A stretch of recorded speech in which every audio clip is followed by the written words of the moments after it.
నాకేమనిపించిందో తెలుసా? దేవుడు నాకు సంతోషంగా ఉన్నందుకు శిక్ష వేసినట్టు అనిపించింది. ఎందుకు మీరు అలా అంటున్నారు? నేనేం ఫీల్ అవుతున్నాను అదే చెప్తున్నాను రేఖ. చిన్నప్పటి నుంచి ఈ రోజు వరకు నేను ఎవరితోనైనా సంతోషంగా ఉంటే, ఎవరినైనా ఎక్కువ ప్రేమిస్తే వాళ్ళని నా నుంచి దూరం చేస్తాడు. ఒకవేళ అదే అయితే అప్పుడు మిమ్మల్ని నేను ఏడిపించి తీరాలి కదా, అవునా? నీకు ఇదంతా జోక్లా అనిపిస్తుందా? లేదు, మీరు అనవసరంగా ఇదంతా ఎందుకు ఆలోచిస్తున్నారు?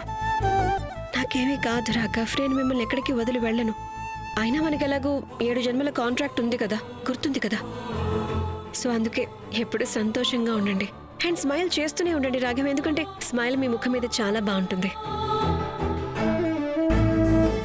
నువ్వు నాకు ప్రామిస్ చేయి, ఇక మీదట రోడ్ క్రాస్ చేసేటప్పుడు జాగ్రత్తగా ఉండాలి.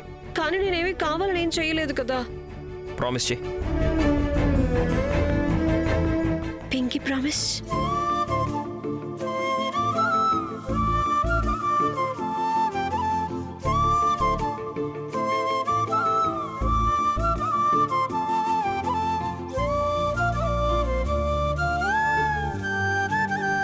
అమ్మా, రేఖకి తొందరగానే తగ్గిపోతుంది, చూస్తూ ఉండు. జస్ట్ ఒక రోజు రెస్ట్ తీసుకుంటే చాలు, వెంటనే సెట్ అయిపోతుంది. నర్మదా ఆంటీ, మీరు బానే ఉన్నారా? డల్గా ఉంది కదా, నాకు కూడా అలాగే అనిపిస్తుంది. నాకు తెలిసి బహుశా తను నీ యాక్సిడెంట్ చూసింది కదా, అందుకే భయపడినట్టుంది. నాన్న రాఘవ, మనం ఛాన్స్ తీసుకోవడం ఎందుకు? మనం హాస్పిటల్లోనే ఉన్నాం కదా, కాబట్టి నర్మదని కూడా ఒకసారి చెకప్ చేయిస్తే. నేను బానే ఉన్నాను.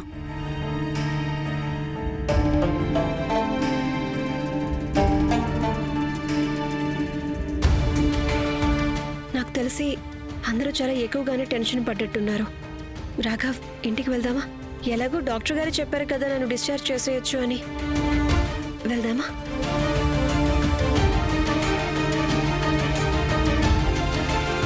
ఈ నర్మద ఎందుకిలా విచిత్రంగా ప్రవర్తిస్తోంది?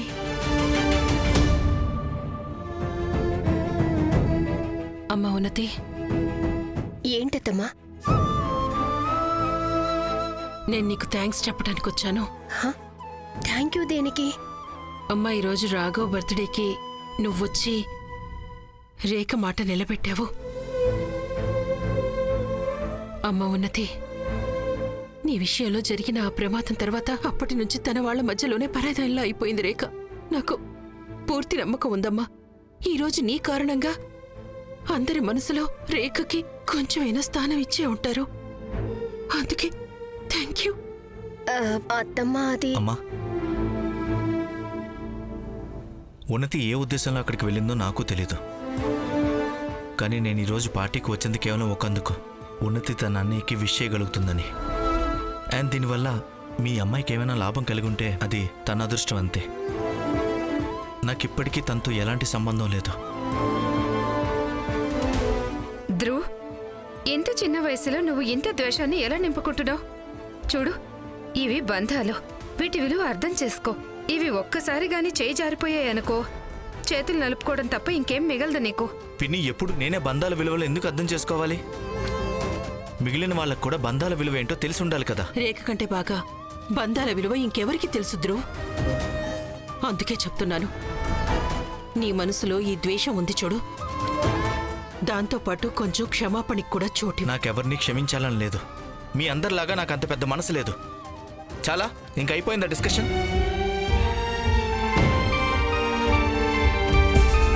పూర్ణిమ అక్క ఫోన్ చేస్తున్నారు.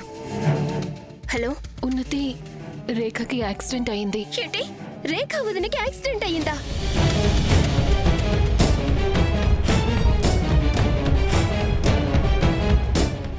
ఒక్క నిమిషం అక్క. హలో హలో అమ్మ పూర్ణిమ, ఏమైంది? రేఖ ఎలా ఉంది?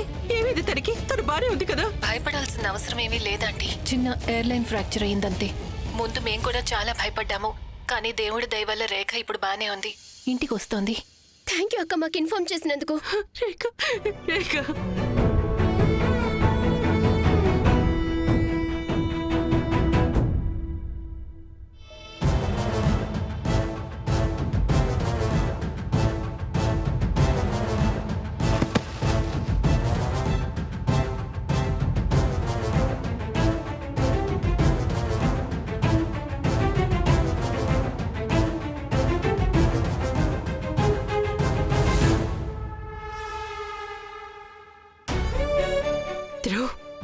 నీ అక్కకి యాక్సిడెంట్ అయింది.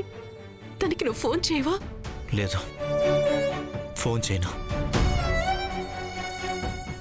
ఒక్క నిమిషానికి నాకు భయం వేసిందనుకో, కానీ అది ఎందుకంటే అలవాటు కదా. ఒకప్పుడు ప్రేమ ఉంది కదా, ఇప్పుడు నాకు అవన్నీ అనవసరం. కానీ ఇప్పుడు తను బానే ఉంది. తను తన జీవితం ఎలా గడపాలనుకుందో అలాగే గడపొచ్చు. నేను కూడా నాకు నచ్చినట్టు నేను బతుకుతాను.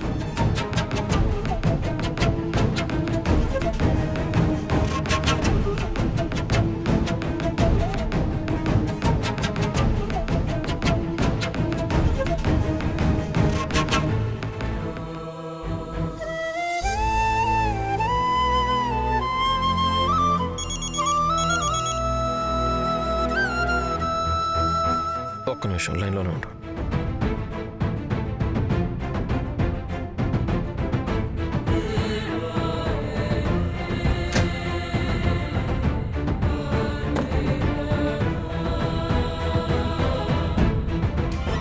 Ouch.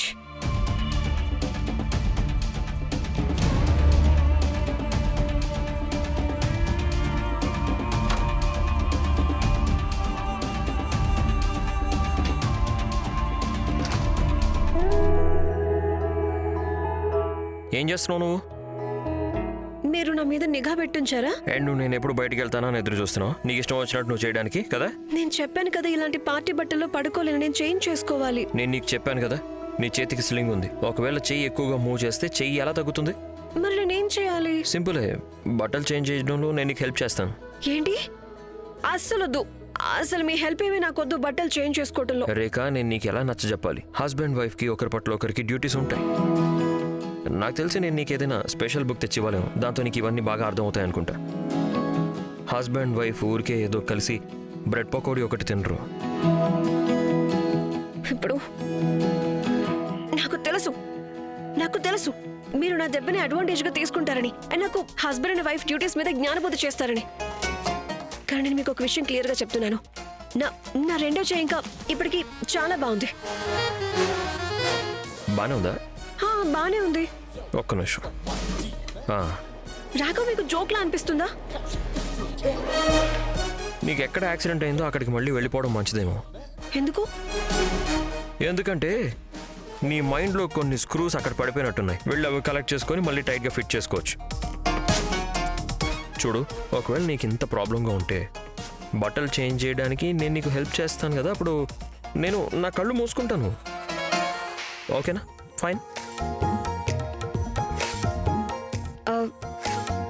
సరే, కానీ మీరు ఎక్కడైనా అలాంటి ఒక ప్లేస్లో నిలబడాలి, నాకు మీరు కనిపించేలాగా. ఎక్కడా? మీరు రండి నాతో పాటు.